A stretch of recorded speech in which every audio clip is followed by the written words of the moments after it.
So this is a bit of a change for me. Not really done much of YouTube. Posted a few videos before of races and things like that. Some previous events, some craft videos and likes of that.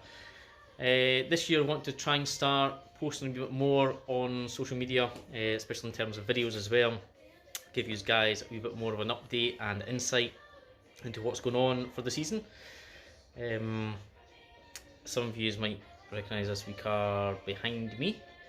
This is the spare shell that I bought to repair the 197 that was rolled at the start of last year.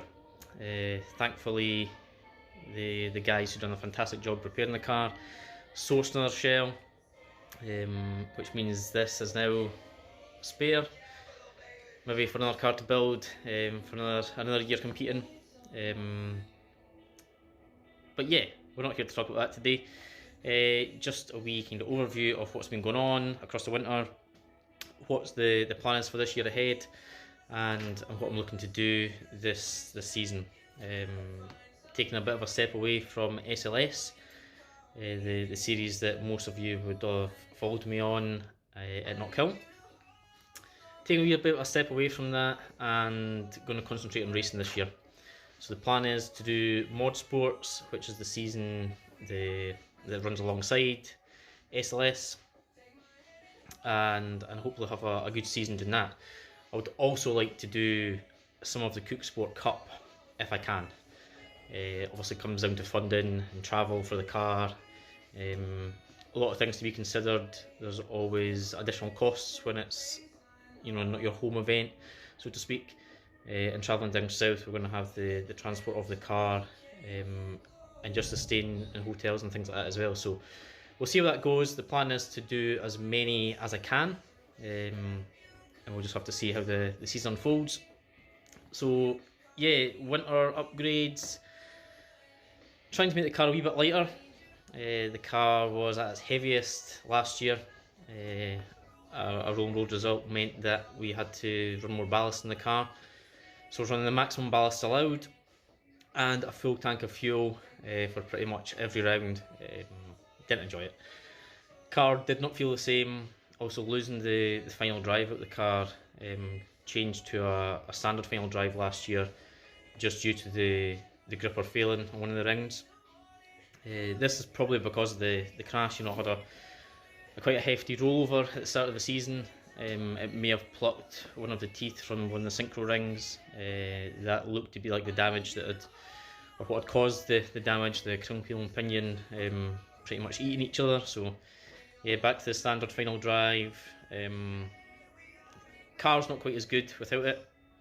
Definitely a lot quicker feeling, a lot peppier, a lot more eager to go with the gripper final drive in it. Might change back to that later in the year, again if kind of funds allowed. So yeah, a wee bit of what we're doing with the car.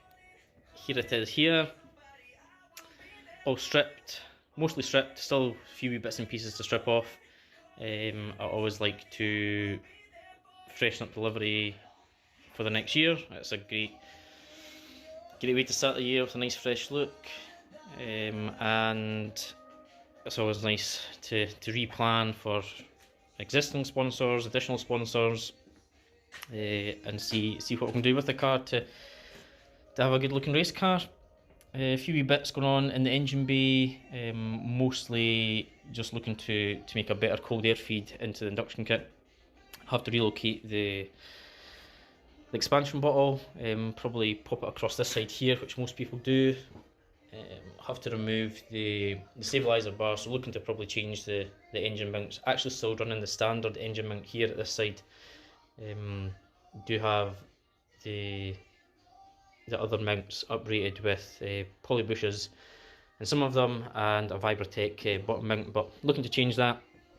Most likely pure motorsport, or might even go with Vibratech as well. Not too sure on that one yet.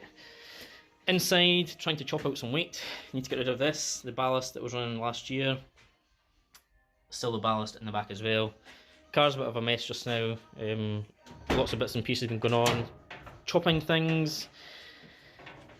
some nice flexible doors now. Did look at potentially going to fiberglass doors, but just because of the racing, possibly have some door-to-door contact. Rubbing is racing, so yeah, I like to get close to people as well. So there's potential there that, you know, the doors might get damaged. Wouldn't want to have fiberglass ones on there just for that fact.